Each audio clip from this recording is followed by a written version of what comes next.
Good evening, everybody. It's with great delight I welcome you to this, the beginning of the Menzies Oration Series. And on behalf of Founders UNSW, the Menzies Foundation, and our very esteemed guest, Jennifer Dulski, it's just wonderful to be here tonight for what I think is going to be an extraordinarily interesting conversation.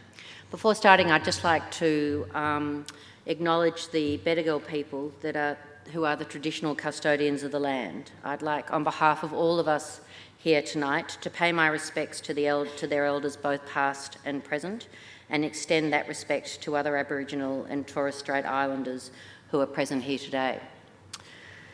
The Menzies Foundation was established over 45 years ago, and we have a very ambitious, but as the slide attests, clear hope and aspiration. We're very determined to contribute to a leadership movement that asks each Australian to reflect on purpose, to think of the values and principles that undefine their own individual purpose, and in doing that, to acknowledge our collective responsibility and, most importantly of all, to act for the greater good.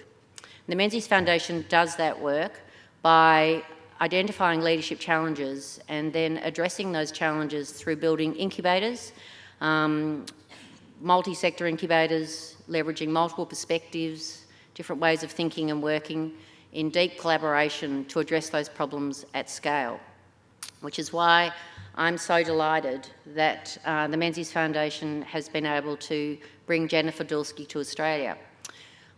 In thinking about the Menzies Foundation and the legacy that it wants to lead, we're non-partisan and non-political, but we've spent quite a lot of time thinking about the sorts of qualities that Sir Robert Menzies embodied as Australia's longest-serving Prime Minister. And irrespective of your politics, there are qualities that Sir Robert Menzies have that we think have a contemporary resonance that it is pertinent to remind ourselves of as the world faces meta crises that leaders globally, even in our own nation, seem to be struggling to grapple with.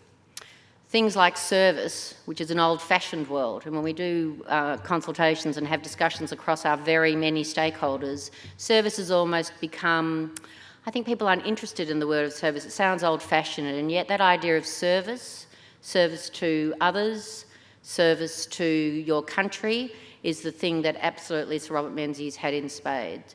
In addition, a deep connection to his values, and also being ethical, having integrity. These are all things that I think are becoming more and more relevant in the context of the world and the challenges that we face today.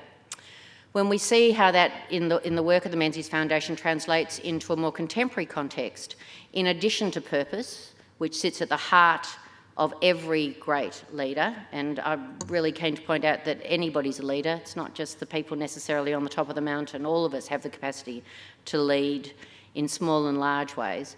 When I think about that notion of service, the things that we're seeing with purpose deeply ingrained in the middle, the sorts of qualities that we see that leaders need to cultivate in order to step into these roles, to act for the greater good, are things that include things like comfort in ambiguity, a global disposition, and increasingly more and more, which is why we're so delighted to welcome Jennifer tonight, is an entrepreneurial disposition.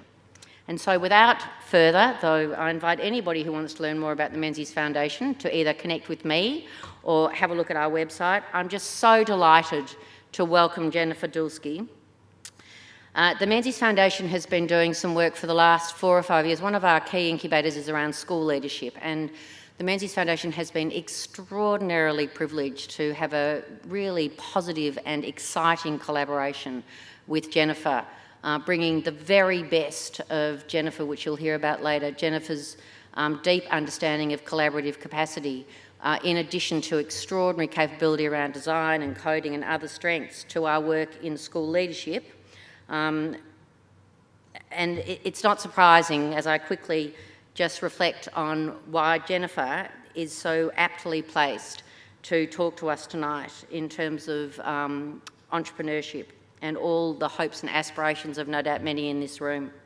Jennifer is a global business leader, a community builder and innovator. She has had a wide range of executive experience, including leadership roles at Facebook, Google and Yahoo, and she's created positive change across the startup community, particularly in the context of her first book, Purposeful, Are You a Manager or a Movement Starter? Couldn't imagine anybody more apt for Menzies oration series. We want movement starters, not just managers. In addition, Jennifer, as I said, and her book, Purposeful, Are You a Manager or a Movement Starter, was a Wall Street Journal bestseller. More recently, and you'll hear a lot more about this tonight, Jennifer is founder and CEO of Rising Teams, a company that empowers managers to build more engaged, connected and successful teams. And thanks to her work and our work together, specifically also building a vertical to support schools to develop leadership capability and deepen collaborative capacity in schools, one of the absolute fundamental things we need to address if Australian schools are going to meet the challenges of the future. Jennifer writes about leadership for LinkedIn, influencers, Fortune, Forbes and the Huffington Post, and in addition, amongst a very, very busy life, serves as a lecturer in management at the Stanford Graduate School of Business. It is with such delight I welcome Jennifer to the stage. Jennifer Dulski.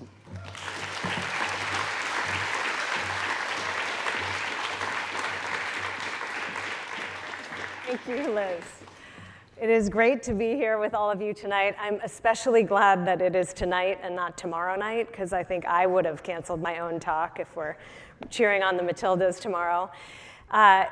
Again, Liz gave my introduction, but just as a summary, again, I've done a lot of time in tech. I have done a lot of time in startups, which we'll talk about today. I'm building Rising Team now, which we'll all get to try out a little bit later. And I do teach 2 classes at Stanford. I will say she did not mention I'm also a mom, and my kids are here today. They came all the way to Australia with me, so it's fun to have them here in the audience. Okay, so today we're going to do 3 things. We are first going to talk about lessons from Purposeful. So as she mentioned, I wrote a book. It turns out that I looked at, so what we didn't talk about in my background is for 5 years, I was president and COO at change.org. So I saw thousands and thousands of everyday people start incredible movements that change the world. I know you have change.org here in Australia as well. And what I noticed was that the skills and the steps were the same as what I saw happening with entrepreneurs in Silicon Valley. And so I wrote a book about that. We'll learn some lessons from Purposeful. We'll also learn some lessons from Rising Team, things we've learned about how to build high-performing and resilient teams. And then we will do some practicing together. So we're actually going to get to know each other a little bit. We're going to do some interactive things. So don't think you're going to sit still and just be bored all night. We're going to do some things. I'm going to ask you some questions as well. Okay, so we're going to start with lessons from Purposeful. As I mentioned, the key learning to me, this aha moment, was people who started movements to do things like get bad chemicals out of food and get rid of the tampon tax and all of these movements, help sexual assault survivors, incredible things. They were doing essentially the same things as entrepreneurs do, starting big and small companies every day. And I wrote about that in a way I called the leadership thread. The book has 7 chapters. Actually, they talk about these particular steps. And what happened was, after I gave so many book talks on this, it turns out I collapsed them into only 3 C's. I should have written the book after I did all the book talks, because as it turns out, there are 3 really critical things to being a successful movement starter or a successful founder. And we're going to go through these really quickly. So the first one is courage. I call this little c courage, even though I used a big C there, but it is little c courage, because it is the kind of courage to just take the very first step to do something. And I don't know how many of you watched the presentation you had up on your website, but this is the analogy I make. So let me see a show of hands in here. Has anyone ever been the very first person to start a standing ovation? Well, the front row. Somehow the people who sit in the front are always the people who start the standing ovations. Yes, that is very likely, but not a ton of people, maybe 10%, maybe 5% of people in here. So the next question is, how many of you have ever been in an audience where someone stood up to do a standing ovation and nobody joined them? They just stood up by themselves forever. Anyone? Yes. Okay, one person. One person. So this is the thing about little c courage to start a company, to start a movement, is you have to put yourself out there. It feels uncomfortable. The reason only 5% of people do that is because you stand up and you are not sure if anyone's going to join you or believe in what you're doing or building. And the truth is they might not, but more often than not, way more often than not, they do. So little c courage, and I have a couple examples here. This is Kara Golden. She started Hint Water. Does anybody, you have this here, right? Does anybody know Hint Water? No. Okay, Hint Water, very popular in the US and in many parts of the world. It is flavored, fruit-flavored water with 0 sugar. And Kara started this because she was looking for a product like that and just couldn't find it anywhere on the shelves. And she went into her local, organic grocery store and she asked if they had it, and they pointed her to the vitamin water, which is fruit-flavored water, but with a lot of sugar, so it doesn't really help you. And she said, "This isn't what I want." And she asked the store clerk, "If I make this, would you put it on the shelves?" That was her little c courage, just asking the question. She didn't know if she could make it. She wasn't sure how she would go about doing it. But she just asked, "If I did it, would you put it on the shelves?" And he said, "I'm not sure. I have to ask the manager, of course, as you might expect." And then he said, "Sure."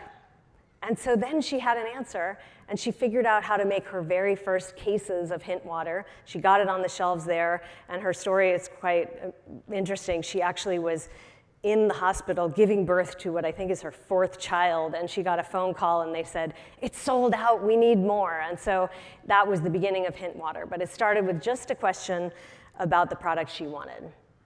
I put this here because this is the original outline I wrote for Rising Team. My first step forward for building this company was just writing it down. I wasn't sure exactly the steps I would take to build it. I wasn't even sure if I would build it. But I said, let me just do some research. Let me think about the problem. Let me think about the solution. And I put this here. That's not the whole thing. It's many pages longer than this. I could have been more concise, I'm sure. But that was March of 2020.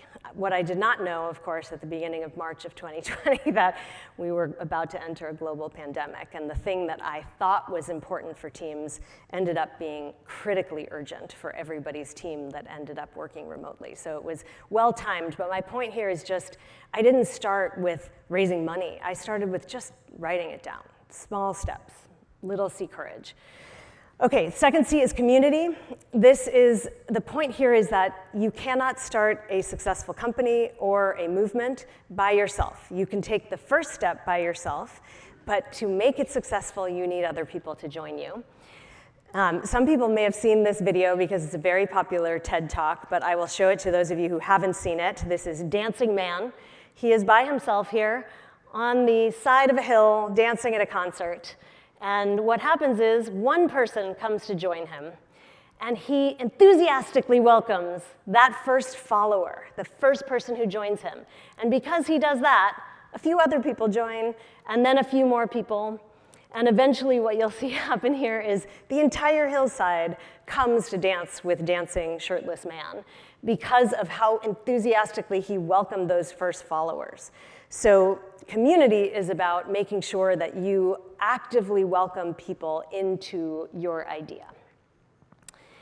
An example of this that I love is from a woman named Jennifer Cardenas. She was stuck in the middle of Hurricane Harvey. This is a big hurricane that happened in Texas several years ago. And on her way out, frantically evacuating her own home, she decided to start a Facebook group for her friends and family, just to know who was evacuating and was everybody okay and so forth. But she left this group open, public, and when she went to bed, she woke up and there were thousands of people who had joined her group, because it turns out that so many people needed help in Hurricane Harvey. And what she did was really incredible here. She welcomed her first followers by saying, I'm going to give you those enthusiastic people, the ones who sit in the front row and start the standing ovations. She gave them each roles. So she said, you're going to start a spreadsheet of people who needed to be evacuated, and you're going to keep track of which supplies are available and who's available to help, and you're going to talk to the first responders, and everybody had a role. And then what happened is Jennifer herself lost internet access when, in the storm, in the middle of her evacuation. And what happened is the people who had the roles assigned to them went ahead and did those things anyway. And without her even being involved, she had technically been the founder of this group, they ended up rescuing 8,000 people from Hurricane Harvey because she so effectively welcomed her community. And this is true of founders everywhere. So we sometimes think of founders as people who create something and then they stick with it forever. There's sort of this notion of founders, especially the ones that are very well known at some of the bigger companies that we know. But the truth is that the most amazing, incredible founders can also create things that they can pass on that can outlive them. So if you are creating something, imagine what could you do to make sure it lives hundreds of years, well beyond your ability to own it, to create it and run it as a founder. So I shared this video. One of the things I'm most proud of in my career actually is not all the big tech accolades. It is a nonprofit that I founded right out of university.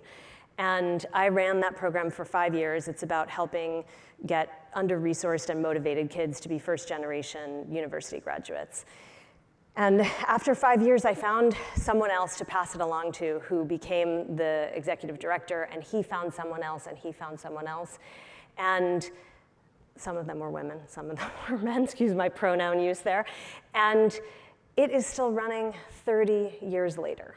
So thousands of students have gone to college, and they sent me this video I'm going to share just a few seconds with you of the program, 25 years after. Sorry, real loud. Sending these dreams higher and higher and higher till they come to life. Tired of feeling like an outsider, made to believe I was an outlier. I'm not the only one who's inspired. We're gonna turn these dreams into an empire. Okay, we're gonna not watch the rest, but you get the idea. It is still running, still vibrant. This is community that will sustain the things we create. Okay, the third C is commitment.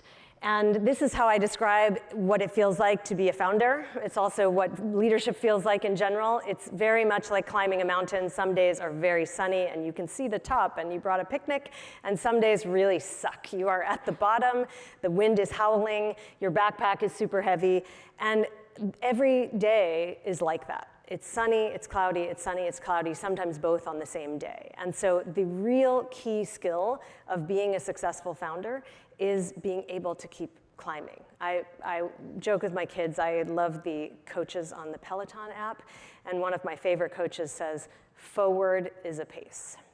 That's it, forward is a pace. Just keep climbing one step at a time. Ben Silbermann, who is the founder of Pinterest, describes it this way. He says, he sits at the intersection between terror and joy on any given day, and I think that's about right. You know you are doing it right if you are at the intersection of terror and joy. So I thought I would share some of my own failure experiences as an example of why commitment matters. This was my first startup. I did not name it, for the record. It was called Fat Door. It was actually the precursor to Nextdoor, the local social network.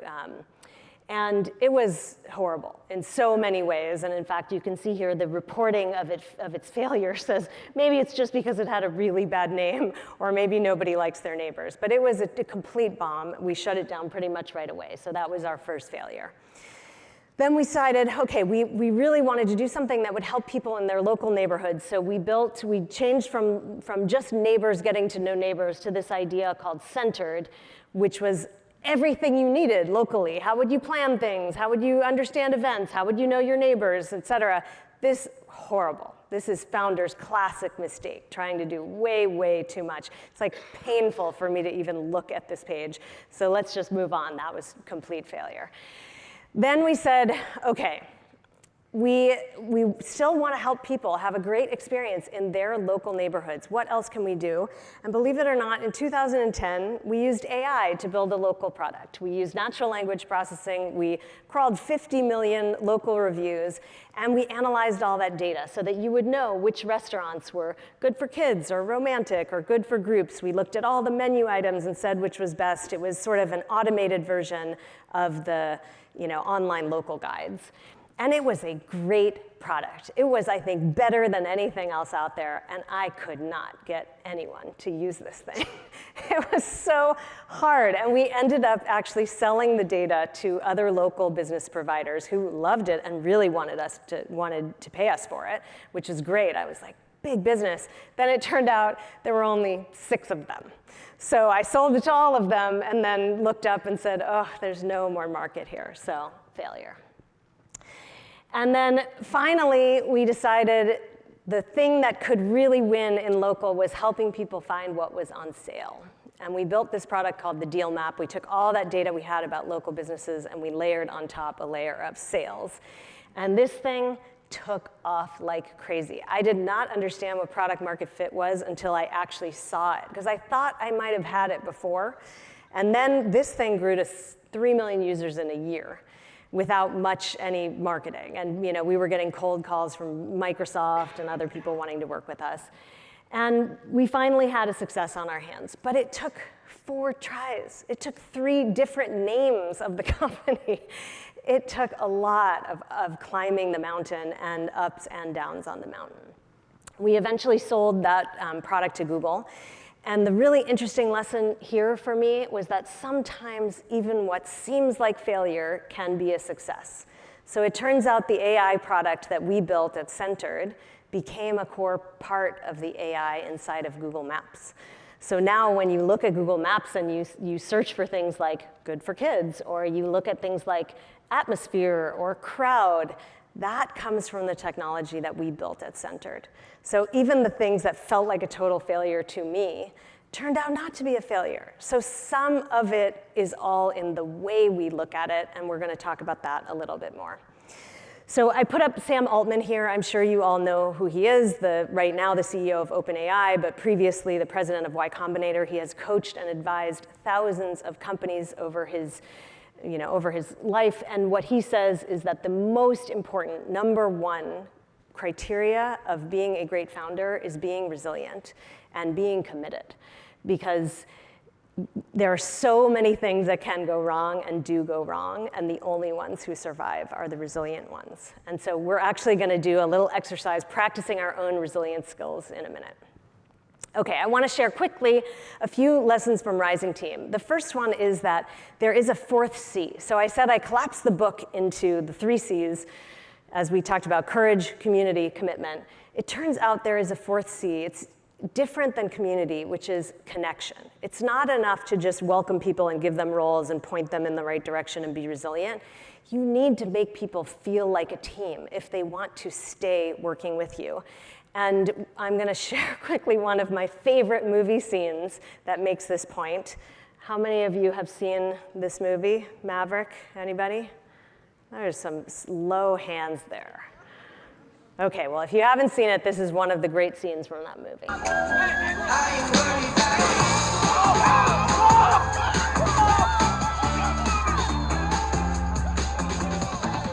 Sir, What is this? it's dogfight football. Offense and defense at the same time. Who's winning? I think they stopped keeping score a while ago. This detachment still has some training to complete, Captain. Every available minute matters. Yes, sir. So why are we out here playing games? You said to create a team, sir. There's your team.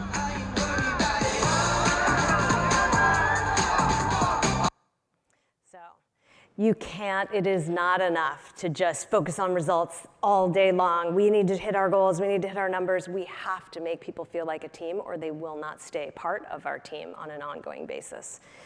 And this is what we looked at Rising Team and what we build at Rising Team. So the world has turned upside down in the past few years, right? We're now in a place where 3/4 of people who have knowledge jobs work at a minimum hybrid, if not fully remote. Half of people are either thinking of quitting or quiet quitting, or now they call it grumpy staying, where you just stay in your job, but you're really crabby about it. And there's a huge disconnect between what leadership thinks in the C-suite and how employees actually feel. If you ask employees what they want, they say the things in the blue box. They also, of course, care about good compensation and so forth, but they want to feel valued. They want trust and connection with their teammates. And so what we built at Rising Team is a product that helps people actually connect, whether they are remote or in person, and it helps individual leaders of teams, big and small, do that without needing to hire expensive outside facilitators. We're gonna try one of these mini sessions together, and then I'm gonna give you all a free kit as a giveaway that you can do with your own teams and try what we've done here today as a way to connect your team.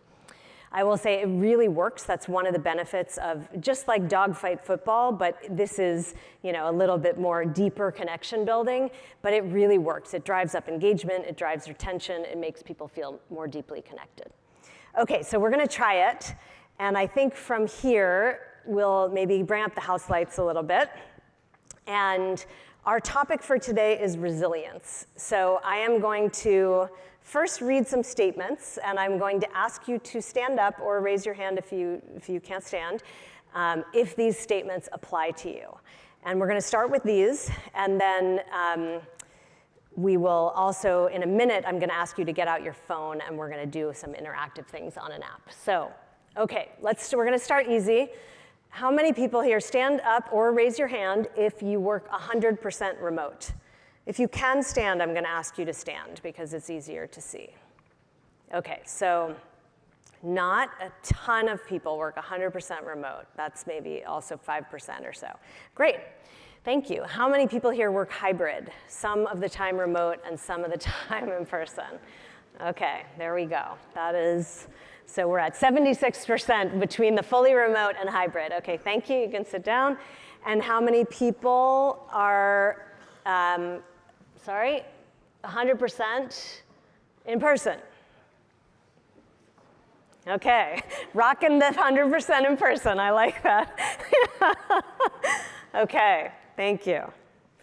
Okay, next topic. This is, I am or plan to be a founder. Stand up if this applies to you. Okay, go founders. Thank you. Look around, see who else is in your cohort. Okay, let's do, I am working at or plan to work at a startup. It can be also your own if you're a founder, but yeah, okay. Okay.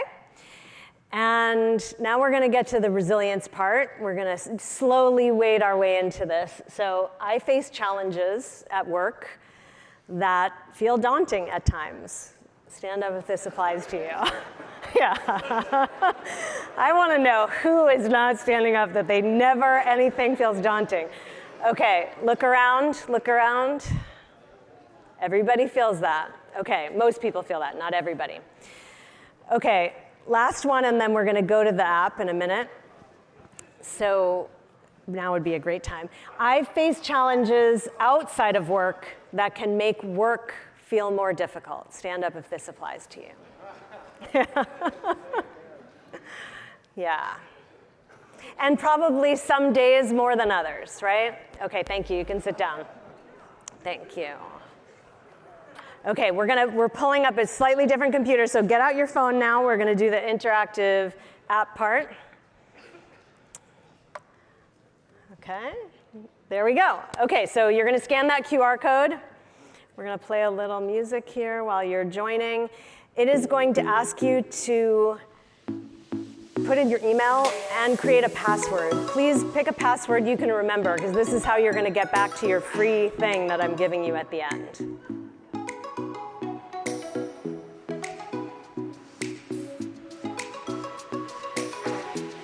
Bless you.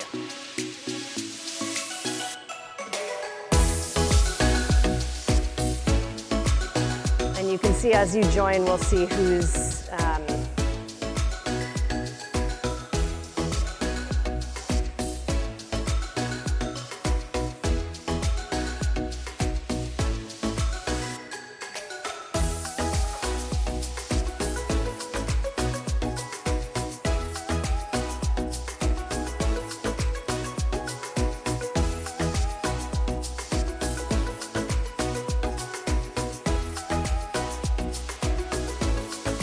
Okay, you guys are fast. Keep going. If you're not quite in yet, keep going. I'm going to go to the next page, but just follow along if you're not in yet. That's okay. You're all going to land on a page with a little clock on it. I should have my phone with me, but I don't. So you should be sitting on a page that looks like that with a little clock. Wait there. Okay, so I said we were going to wade shallowly into the personal resilience pool. We're going to go a little bit deeper now, which is, one of the concepts that I actually teach in my class at Stanford is we can all day long sit and think about our objectives at work and our goals and exactly how we want to rate people's performance and so forth. But what we forget is that everybody has other things going on in their lives besides whatever we have in mind at work. And I'm going to share a quick personal story here, and then I'm going to ask a few more slightly personal questions. So, get ready for those. My story, so when I first graduated from business school, I started a job at Yahoo with Tony up here in the front. And 3 weeks into my job, I got a call from my doctor at work. I had been trying to get pregnant, couldn't get pregnant, was looking into why. I had an MRI as part of that process, and my doctor called me at work and said, "You have a brain tumor and you need to see a neurosurgeon right away." And I did not know what to do. I was 3 weeks into a new job. I was sitting in a totally glass conference room, breaking out into hysterical tears, not knowing how, not only what was going to happen to me in my life and so forth, but what did I do? Who did I tell? How did I deal with this at work, and what would they think of me if I had to leave for that so soon after I had started the job? And lucky for me, I had a manager who was very thoughtful and caring and said, go home, do whatever you need to. I took time off. I had brain surgery. It all, as you can see, turned out fine. I also was then able to get pregnant and have 2 amazing daughters. But I didn't know that at the time. Right? And this is the thing, is that the people that work with us on our teams may have anything going on in their lives. Sometimes they tell us, but a lot of times they don't. And so I'm just going to try a few statements here and see if we can see how this feels in the crowd. So we're going to do a couple more stand-up statements. Let's do this one. I have received serious medical news about myself or someone else while at work or while at school. Stand up if that applies to you. Yeah, so I want you to take a minute and just look around the room, because this is way, way more common than we think. And 2 things about that. One is we think when it happens to us that we're totally alone, but we're probably not, because it does happen to lots of other people. And the other thing we have to remember is even if it isn't happening to us, it's probably happening to someone else. And whether it's this or something else, thank you, you can sit down, we'll do a couple more of these. Oh no, sorry, I clicked the wrong thing, my own product. Okay, this one. I have been called by my kids' school or daycare with an urgent need to pick them up. And if you're too young to have kids, have your parents' school been called to pick you up? When you were a kid, you can stand up.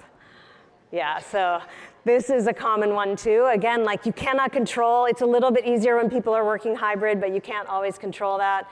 And then this one, I have had to deal with an urgent need at home, plumbing, fire, other while at work, right? Yeah. So stuff goes on all the time in our lives and everyone else's. Okay, thank you very much. You can sit down now. Okay, so what we're going to do now is a quick, what we call resilience check. So you can go to the next page in your app. You will have a page that looks like this, and it's going to ask you to check in on 3 different types of your own resilience on how you're feeling right now in the moment. Your physical resilience, your cognitive resilience, and your emotional resilience. So do that little check-in with yourself. And then when you get to the page that says hang tight with the chart on it and the clock at the bottom, wait on that page. You guys are fast. 21 of you have already finished this. You must have snuck ahead.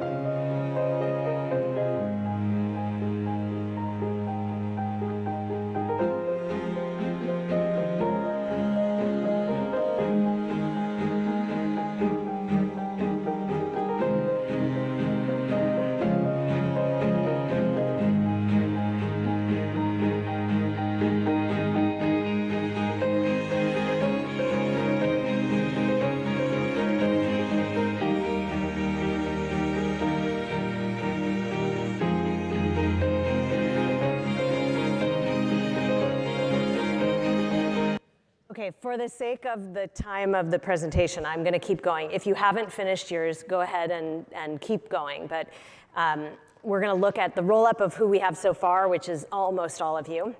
So the interesting thing here, you probably can't see the colors super well on the screen, but on average, I feel good across pretty much everything, which is great. I speak to a lot of groups where the average is just okay or a bit depleted, and depending on what's going on, maybe it's our team is in the semifinal for the football game, or I'm not sure what. But the averages can be misleading too, because if you look at this, for instance, take physical resilience as an example. We've got, I don't have my glasses on, 20% of people feel really great, bring it on. But another 20, what does that say? Who can read that? 26% are just okay. And then there's a few down here that are actually feeling depleted or actually really drained. And so it's not enough to just look at the averages. If we're thinking about our teams, our organizations, we want to know the averages, because on average, are people feeling better, or are they feeling pretty good or pretty bad? But we need to dig into each individual person and understand what's going on with them. Similarly, if we look at how we're doing versus usual, because resilience, this check, if you did it tomorrow, it would be different. If you do it 6 months from now, it will be different. The point is getting to know our own resilience levels. And we can see that for this group, in general, we're feeling about the same as we usually do. But there's, about 20% to a third who are feeling actually a little bit worse today. Something, happened or isn't going as well. And then there are folks that are feeling, quite a bit better today. And so a lot of this is about checking in with ourselves and checking in with each other. Okay, so I'm not sure that we have time to do the paired share. Because I want to make sure we get through the rest of the exercise.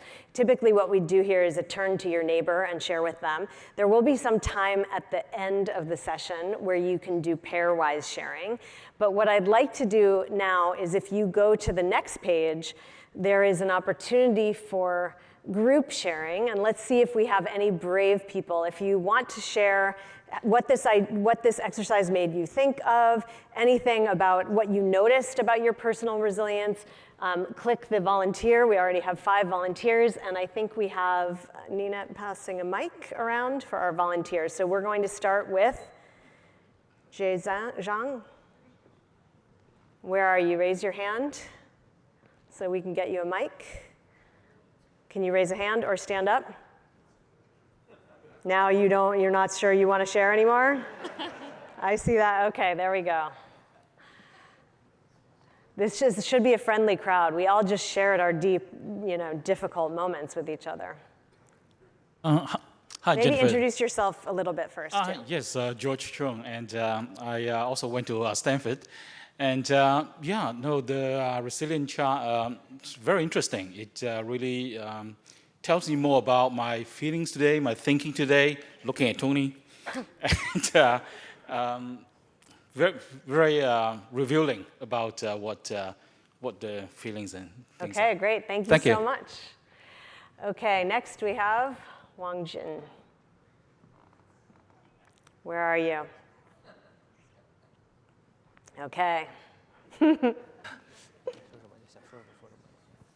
I feel very good today, and because we have been the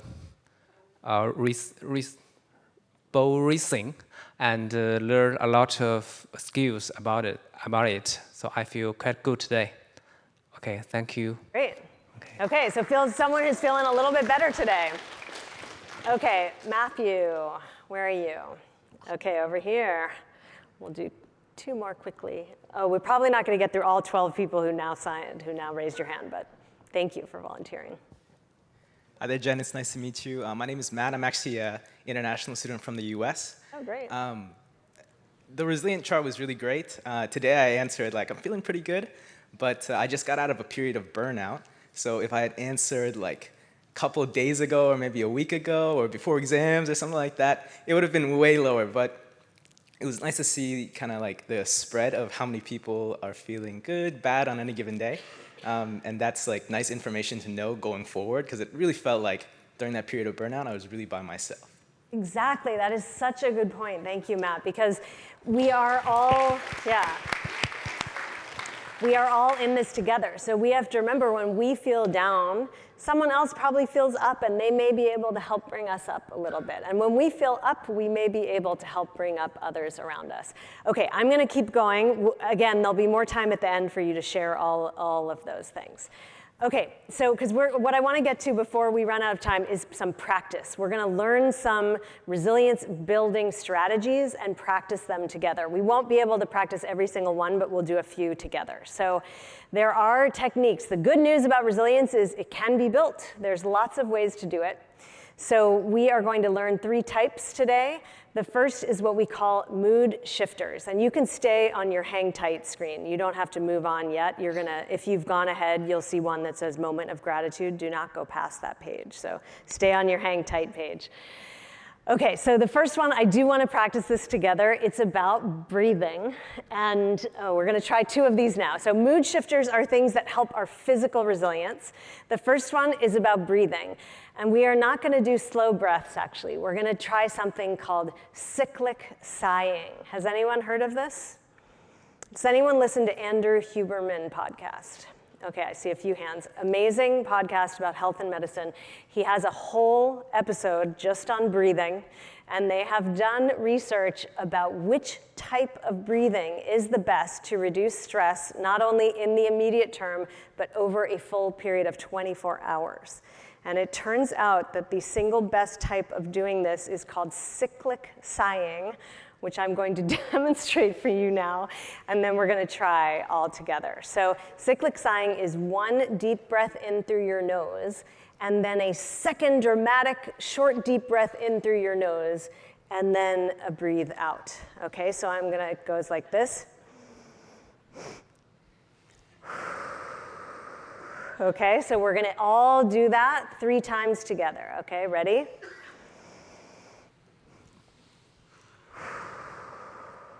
Maybe close your eyes.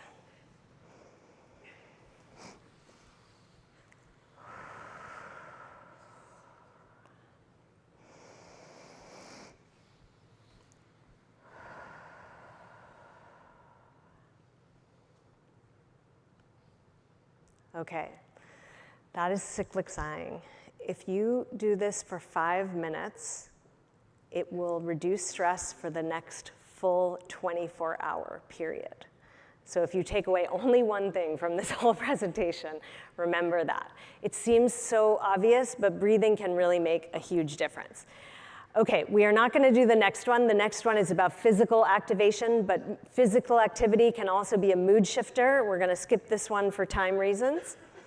Okay, the next type of strategy are called reframers. This is how do I change my thinking about what I am facing and the challenges that face me and how I feel about them. So these help with, in particular, our emotional resilience.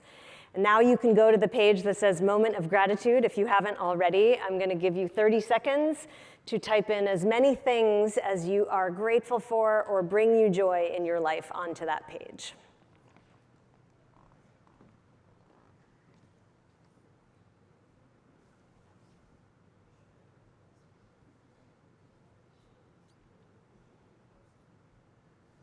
Ten seconds.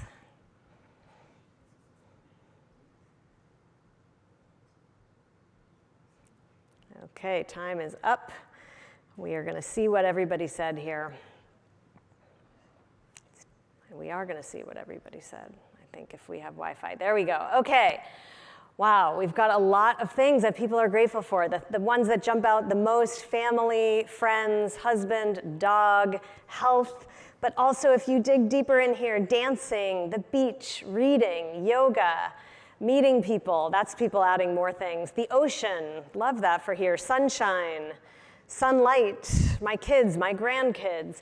So we just have to remember there is so much out there. It is easy to reframe ourselves when we're feeling down by just taking a minute. All we took was 30 seconds of gratitude, and also remember what those around us are grateful for. I think our Wi-Fi is a little, okay. We're gonna do this one too, and this one is, sometimes when we're down, if we imagine ourselves as a character from a favorite book, movie, television show, someone who responds the way we wish we would respond in those moments, it can actually help us. I told a story last night about a difficult meeting I had that I went into, and I put on a bright red shirt and pretended I was a superhero because I thought this person would be kind of a jerk in the meeting, and he really was. But I felt much better in my superhero outfit. So write down a character here, and then we're gonna look at so you should be on the page that looks like this. Imagine a character. And I'm going to go here. OK, here are some of the characters you wrote. Oprah, Ted Lasso, Roadrunner, oh, Harvey Specter, Tim Robbins, Groot, Julie Andrews, nobody. We'll have to work on that. Forrest Gump, Mission Impossible, Wendy Rhodes, Doctor Who. So lots of creativity here about the characters people think of that they want to take into those difficult moments and bring them with you. Okay, sorry, I know we're going kind of fast here. Last strategy is what we call activators. This helps our cognitive resilience. In our head, we're thinking, oh, I don't know, I feel stuck, et cetera. This is about how do we move forward. Remember, forward is a pace. So the first step is to think about people who can help us. One way to activate ourselves is to ask for help. So if you go to that page, please write down either the first name or the relationship to you of someone who can help you in any challenge that you're facing or one that you're facing right now. I'll put on a tiny bit.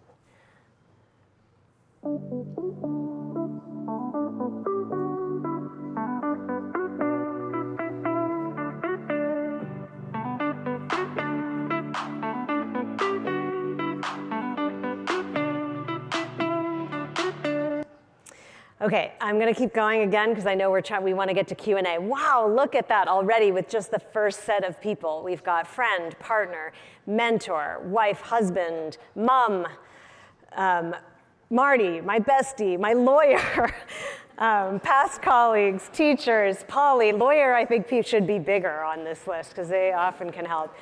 Kimberly, Bill Gates. I want to know, does someone in here actually know they're going to call up Bill Gates if they have a problem? That's a good one. Group leads, a business coach, et cetera. So we have to remember there are people all around us to help us when we're in those moments and we need a little bit of help with that commitment. And then the last one I'm going to skip, but you get the idea of this one. It's called One Step Forward. Remember, forward is a pace. So if you want to fill it in on your own app, you can. The idea is, what could you do if you took just one step? You don't have to boil the ocean. Just do one thing to move forward on the thing that's challenging you. Write that outline, make the to-do list, et cetera. Let's see, there's probably a few on here already. Yes, meditation, being more assertive. Yes, I see that one. Yeah, and it's just going to stay on there until nobody else writes anything. I did have one session I did a while ago where on the things I'm grateful for, someone wrote sex, and I was like, oh, of course, that's true. You can't argue with it. Okay, so these are the things we've learned, right? We've learned everybody's got something. We've learned resilience varies over time. Sometimes we're up, sometimes we're down, and that's true of everyone around us. We learned 3 strategies to help build our resilience: mood shifters, reframers, and activators. And I will ask you, there's a super quick survey, 2 questions at the end. If you could fill that out, it would be very helpful for me.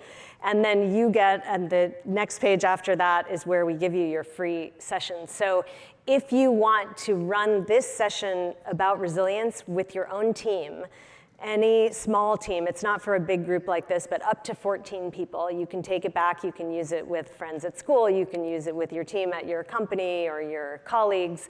That is our gift to you, because I always love coming to talks like this, but it always used to frustrate me so much that it was hard to translate what I had learned in a way that I could bring back to my team. So this is why we built it in a way that makes it easy for you to bring it back if you want to.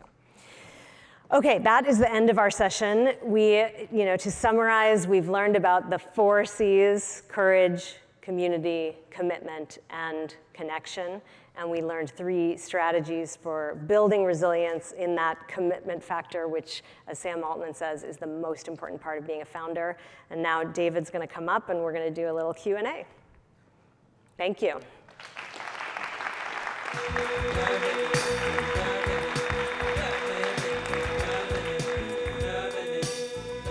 Oh, thank you. Good evening, everyone. I'm David Burt. I'm the Director of Entrepreneurship at UNSW, Australia's most entrepreneurial university. I lead the Founders Program, which is a part of the university that helps people take their good idea and grow it into a great company. So if that's you, please talk to one of the Founders team after the event. We will run slightly over the advertised time of a finish of 7 p.m. So if you do have to leave at 7, we understand, but we will run a little bit over.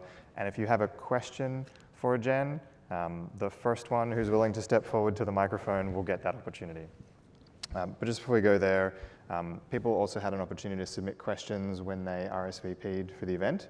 So I had a look through those as I was reading Jen's book, available in all good bookstores. Purposeful, buy it. And there's a few things I wanted to call out just because I think it's resonates with some people in the audience, but also some of the things you spoke of today. And the first one is, and I'm reading from your book, I'm not and have never been a fearless person, but I figured out long ago that the way for me to become less scared of doing big or unknown things was to do things that scared me early and often. And a little later on in that paragraph, it says that your parents, when you were 15, sent you to a summer camp for troubled teens. Yes. So maybe tell us a little bit more about that in relation to confronting things that scare you. Yeah. I don't think I was a troubled teen, but my parents sent my sister and I to a camp for troubled teens, I think as a way to build self-esteem and more confidence. And I learned a lot at this camp because actually about resilience, to be honest. They had activities like they would put us in groups where we were building house of cards, and then the counselors would come around and just kick them over and make you start again. So we had to really, step it up. But in particular, one of the moments I talk about in the book was that one of the culmination moments of the program was that you had to do a zip line, not a regular zip line, but a very steep drop zip line off the edge of a cliff. And I really did not want to do it. I mean, I was the very last one. Everyone climbed to the top, and they went to the edge. They jumped off. They were all excited. And I was just standing there at the top thinking, I just don't want to go. I was so scared. And they were all screaming at me from the bottom, and it was very embarrassing. And I thought, I'll just turn around and walk. I could walk back. I didn't have to go off the edge. And then I had this conversation with myself in my head, which became really formative for the rest of my life, which is, do I want to be the kind of person who turns around and walks back? Or do I want to be the kind of person who just does the thing I'm scared of? And I did the thing I was scared of. I said to myself in that moment, if I can do this, I can do anything. And that became a mantra for me, which is a very poorly worded acronym I call ICTICTA. If I can do this, I can do anything. And I use that a lot, and my kids know sometimes still I'll do things that I find very scary on purpose because it makes other things seem less scary. An apt analogy. In the Founders Program, we help people who start companies, and often it's this language of jump off the cliff and try to build a plane on the way down. There's another moment in terms of just in the book I found was really interesting, and you'll have to translate some of these phrases for Australian, because rowing is not a big sport here. Yes. So if you could explain what a coxswain is, and then I'm going to read a little bit of a passage here where when you first got to Cornell University, you tried to join the men's rowing team in a particular position on the boat, and what did you get told? Yeah. So a coxswain, and was anyone here a rower or a coxswain? I see one hand, yes. So what's the two hands? Okay, go, two hands. So crew, the rowing sport, has a role that's called the coxswain. They sit in the back of the boat, they steer, and it used to be they had a big megaphone, but now they have a microphone, and they serve as strategists and coaches during the race because you have, when in practice, you have a coach that goes alongside you in the boat, in a motorboat, but during a race, your coach cannot come along. So the coxswain has to coach the team, and in particular, has to give real-time feedback to people who are already working as hard as they can in front of everyone else. So you have to tell people what they're doing wrong in front of others, which can be hard, and I learned a lot about how to coach people using their unique preferences and so forth.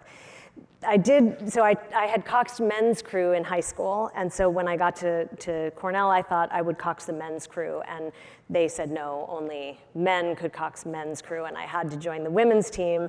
It would be one thing if I were trying to row, but the role of a coxswain, specifically the criteria is that you need to be small. And so this I fit, like I knew I could do it. And I said, why don't you just let me try out? If I'm bad, then don't take me. But don't let me, don't say no before you even give me a chance. And one of the things I like about the book, sounds like you went and asked several people, trying to convince them. You sort of had conversations with people, and you got told no, but then what happened a few months later? Yeah, so I did. I went first to my coach, then to the varsity coach, then to the head of all the crew coaches, and then to the athletic director of the university. I was fairly persistent. They all said no. They made some excuse about bathroom sharing and things like that.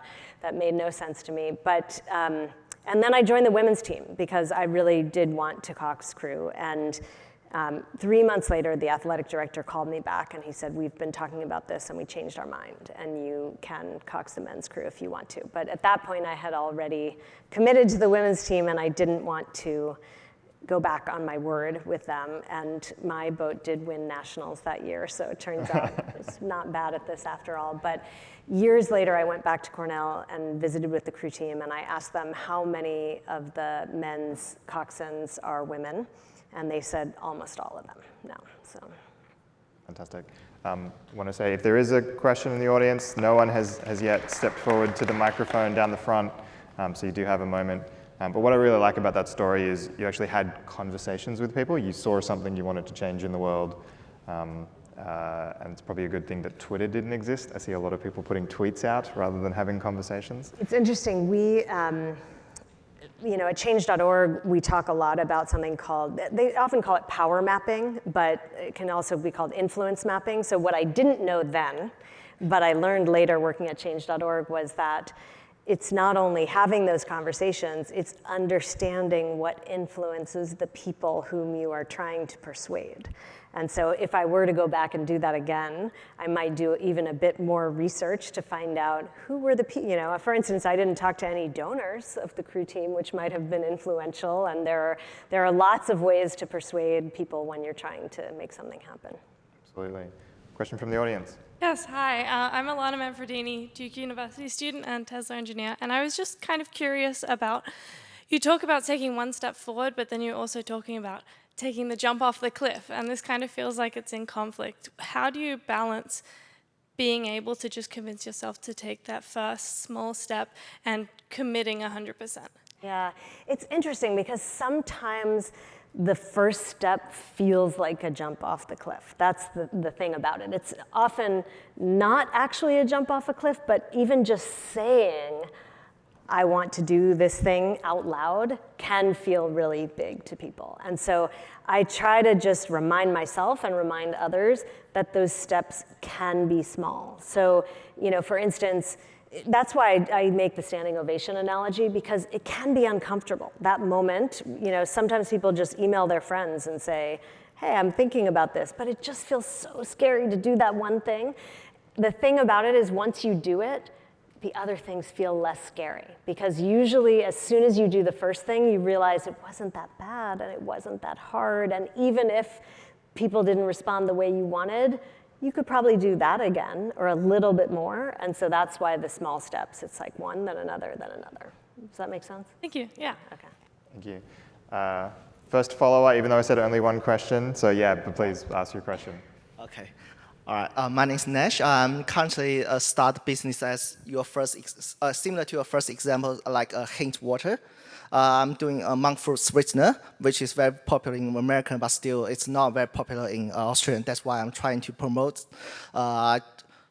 if make it simple, if you were me, how you start it? Like you go to every shop or bake, because it's so many directions, such as bakery, beverage, cake shop, coffee shop. A lot of place can be used, but there's in Australia still not many people know the benefit of the monk fruit sweetener. So, if you were me, how you gonna start it? This is a good question, but you know what? It's funny. I'm doing another talk later this week that's about AI, and I will tell you, you know who has good answers for that is ChatGPT. I wish they didn't, but boy, do they. They can tell you exactly what steps you should try. But in all seriousness, though, I would say the important thing is trying to understand who really is your sweet spot and your target audience. We call it ICP, Ideal Customer Profile, and if you can find people in that ideal customer profile who love your product and will help be evangelists for you, that's the first step into knowing. Like you have to find whether there are people who really love what you are creating. And until you do, you probably don't have the right. Like keto group? What's that? Keto group. You know keto? What is that? Like. Oh, keto group. Yeah, sure. Is that your target audience, you think? It's kind of must buy for them. Okay, why don't we take this one offline? Thank you. Thank you for your question. Thank you. My final question, just before we close off, is definitely in the spirit of that. You shared the deal map example. I think it was the fourth one, Yes. actually was the wave. I think a lot of people in the audience are either out there trying to catch one of those waves, they're putting something out of there, or they're someone who's supporting someone who is. They might not be out there, but they might be supporting someone either because that's part of their role professionally, or it just might be a friend or a family member. And it's more for those people, which is my kind of final question for you, which is when you see someone out there trying to lead a movement or grow a company, and they've got maybe your third product, like there's enough of a wave that it feels like you've got the thing, but it's actually not the thing. I think that's something I find hard, and I think some people in the audience might find hard. How do you celebrate the fact that they're out there and encourage them, and also say you actually haven't, this isn't the big enough wave, you need to search for a bigger wave? I'm just curious how any advice you've got for the audience when someone's out. You don't want to discourage them, you don't want to crush them. Yeah, but we how do should you ask my balance that? family what they thought of all those versions of the failed product. But it's interesting because back in those days, I actually used that exact analogy. I said it was kind of like we were surfing, and the first thing, literally like no wave at all. And the second one was a tiny wave, and the third one was like a little bit bigger wave, but there was no media out there taking pictures of us. It was not, Mavericks, to the point I made there. It's a big surfing spot in California. And so it's really in your gut that you know. First of all, it depends on your objective. There are lots of businesses that don't need to become unicorn, multi-billion-dollar businesses and can still be really successful companies, or movements for that matter. Sometimes you start a movement inside your school. It doesn't need to be global. And so first is deciding what you want it to be. If you want it to be the global unicorn thing, you'll know. You'll know, and probably the supporters don't need to tell you. I would say if you're the supporter, just support. That's my advice. Great advice. And so to finish, I don't know if you'd like the lights up, but I guess the final sharing activity that you'd like the audience to do as we close out the session. Yeah, so we didn't take a full amount of time for sharing, but I thought it might be fun to do, for those of you who can stay, to do a little bit more sharing about either your own resilience charts that you didn't get to share with each other, or some of your entrepreneurial ideas that you're thinking about or working on with each other. So. Great. So with that, I really want to thank Jen for speaking with us tonight.